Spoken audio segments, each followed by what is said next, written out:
ప్రతి వ్యక్తి జీవితంలోకి రాజకీయ వ్యవస్థలు ఎంతవరకు ప్రభావితం చేయాలి అనేవి మనం బ్రిటిష్ కాలం నుంచి ఏర్పరచుకున్నటువంటి చట్టాలు. ఎట్లా అయితే వాళ్ళు ఒక 1,00,000 మంది 35 కోట్ల భారతీయుల్ని కంట్రోల్ చేయడానికి ఎన్ని విధాల చట్టాలు ప్రయోగించాలి, వీళ్ళు ఎదగనివ్వకుండా చేయడానికి అనేవి ఇంకా మనకేం పెద్ద మార్పులేమీ రాలేదు. ఎందుకంటే కేసు గ్రావిటీని బట్టి కోర్టులలో తీర్పులొచ్చేదాకా వీళ్ళ విలువైన సమయం మొత్తం వృధా అవుతుంది. అది ఇప్పుడు ఏ ప్రభుత్వమైనా గానీ కొంతమంది వ్యక్తుల్ని దుర్మార్గులుగా సొసైటీకి యాంటీ సోషల్ ఎలిమెంట్స్‌లా ముద్ర వేసి ఒక 5 ఏళ్ళు కాలం గడిపేసి వాళ్ళ రిమాండ్‌ల పేరుతోటి ఫస్ట్ ప్రైమా ఫేసీతో వీళ్ళకున్న అభియోగాలన్నీ కోర్టులో విచారణ దాకా తీసుకెళ్లే లోపు ఈ 5 ఏళ్ళు వృధా అయిన తర్వాత పార్టీ మారంగానే అతను మళ్ళీ ప్రజా పోరాట నాయకుడిగా మళ్ళీ చూపిస్తున్నారు. ఇదంతా ఏంటంటే అపోజిట్ పార్టీస్ కానీ, రూలింగ్ పార్టీస్ కానీ ఏవైనా ఈ ప్రభుత్వాన్ని నడపడం ఇంతే. మేము ప్రజలకు సర్వీస్ చేసేదానికంటే కూడా వీటి మీదే ఎక్కువ ఇంపార్టెన్స్ చూపిస్తున్నాం అనేది టోటల్ సొసైటీ కూడా వీటి వల్లే ఎఫెక్ట్ అవుతుంది. ఎందుకంటే ప్రజలకు కూడా బ్యాక్‌గ్రౌండ్‌లో ఏం జరుగుతుంది అనేది అసలు గవర్నమెంట్ మనకి ఏం చేయాలి అనేది మర్చిపోయి వీటి మీదే సోషల్ మీడియా కావచ్చు, వార్తాపత్రికలు కావచ్చు, ఇంకోటి వీటి వీటి వల్లే బాగా ఎఫెక్ట్ అవుతున్నారు ప్రజలు. అసలు ఈ ప్రభుత్వం ఎటుపోతుంది అనేది. తర్వాత వ్యక్తిగత జీవితంలోకి ఎంతవరకు ప్రభుత్వం ప్రవేశించొచ్చు అనేది ఫండమెంటల్ రైట్స్ గానీ, డ్యూటీస్ గానీ ఇవన్నీ మనకు ఆల్రెడీ చిన్నప్పటి నుంచి స్కూళ్ళలో చదువుకున్నవి అయినప్పటికీ కూడా మనకి అస్మదీయులు అనుకున్న వాళ్ళు ఎంత నేర చరిత్ర కలిగిన వాళ్ళైనా, ఎన్ని ఆధారాలున్నా కానీ వాళ్ళని పెండింగ్‌లో పెట్టి చివరిదాకా నడిపించడం. అస్మదీయులు అనుకున్న వాళ్ళకి మాత్రం ఎక్కడ సందు దొరుకుతుందా ఇరికిద్దాం అనేటటువంటి ధోరణిలోనే 2 ప్రభుత్వాలు అట్లనే చేస్తున్నాయి. మేజర్ ప్రైమరీ పార్టీస్ 2 మన ఆంధ్రాలో రన్నింగ్ అయ్యేవి కూడా. యూట్యూబర్ రావణ్ మాట్లాడిన వీడియోలు బాగా వైరల్ అయ్యాయి. మనందరం చూసాం. ఎవరం వాటిని సమర్థించం.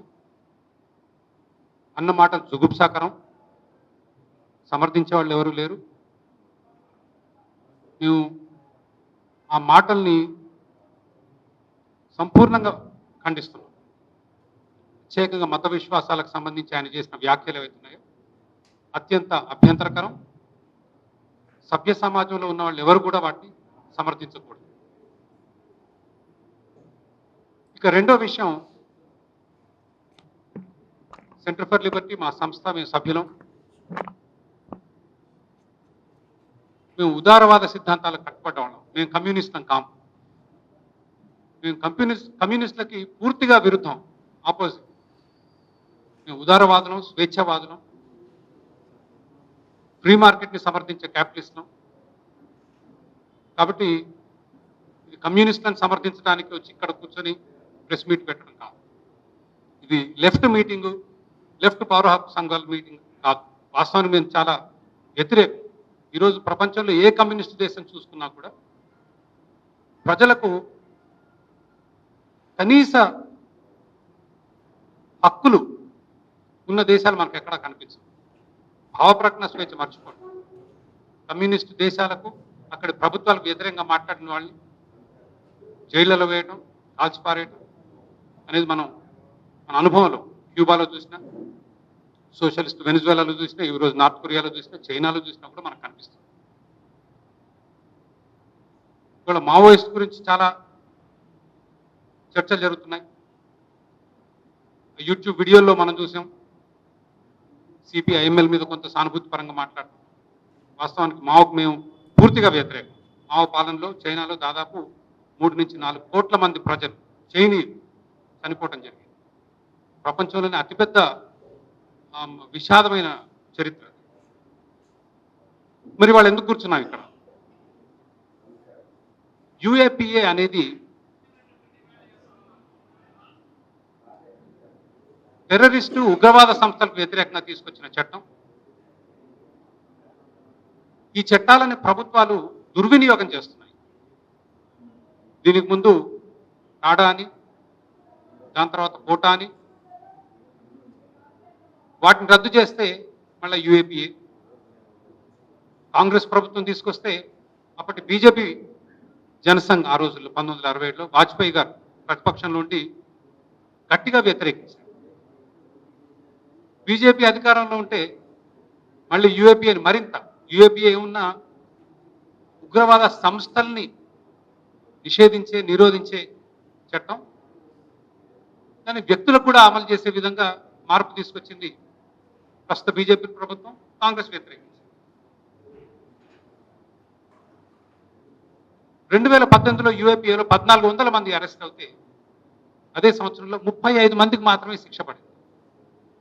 1400 మంది అరెస్ట్ అయితే 35, 2019లో 1900, 34, 2020లో 1300, 80 మంది, 2021లో 1600, 62.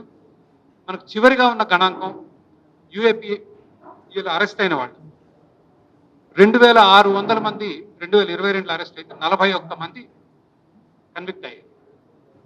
ఈ లెక్కన రావణ్ యూఏపీఏలో కన్విక్ట్ కావడం అసాధ్యం, దాదాపు అసాధ్యం.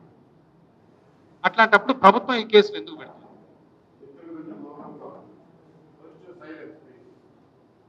ఎన్నో చట్టాలు ఉన్నాయి ప్రభుత్వానికి. ఆ చట్టాలు అరెస్ట్ చేయొచ్చు. మత విశ్వాసాలను రెచ్చగొట్టాడు. నేషనల్ ఇంటెగ్రిటీ అంటే దేశ విచ్ఛిన్తికి సంబంధించిన ఉపన్యాసాలు ఇచ్చాడా, సమర్థించాడా? ఎన్నో చట్టాలు. ఎందుకు యూఏపీఏ పెట్టడం? ఏంటి అంటే చట్టపరంగా పోతే బెయిల్ వస్తాయి. బిఎన్ఎస్ చట్టాలు ఆధారంగా కేసులు పెడితే బెయిల్ వస్తాయి. మనం చూసాం 4 బెయిల్ వచ్చాయి. యూఏపీఏ పెడితే బెయిల్ రాదు. అంటే పాలకులే జడ్జ్, జ్యూరీ, ఎగ్జిక్యూటివ్ అయి ఎవరు జైల్లో ఉండాలి, ఎవరు బయట ఉండాలని నిర్ణయించడానికి ఈరోజు యూఏపీఏని దుర్వినియోగం చేస్తుంది.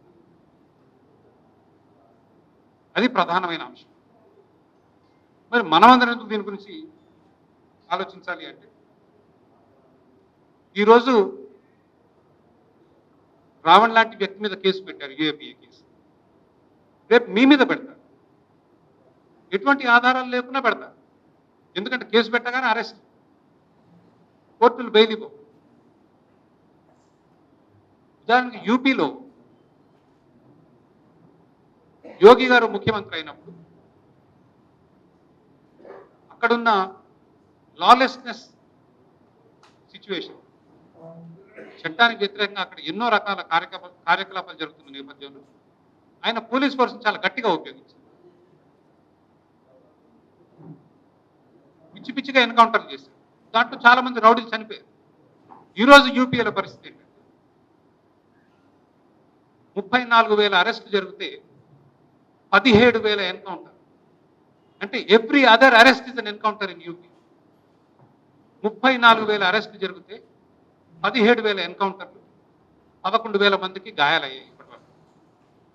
మనం ఉదాసీనంగా ఉండి ప్రభుత్వానికి ప్రజలను శిక్షించే హక్కు మనం పాలకులకు ఇస్తే, న్యాయ వ్యవస్థ నుంచి తీసుకుని పాలకులకు ఇస్తే ఇది జరిగే పరిస్థితి. హైదరాబాద్లో హైడ్రాలో కూడా అదే జరిగింది. ఇన్కన్వెన్షన్ కూల్చగానే ప్రజలందరూ సంతోషంగా సంబరాలు చేసుకున్నారు. ఈరోజు ఇవాళ రాత్రి 11ంటికి నోటీస్ ఇస్తారు, పొద్దున చిల్లు కూలు పట్టిస్తారు. మీకు న్యాయస్థానానికి వెళ్ళే సమయం కూడా ఇవ్వరు. సరే, చివరికి కొన్ని సంవత్సరాల తర్వాత అయినా హైకోర్టు లేసి ఇప్పుడు నన్ను అడుగు.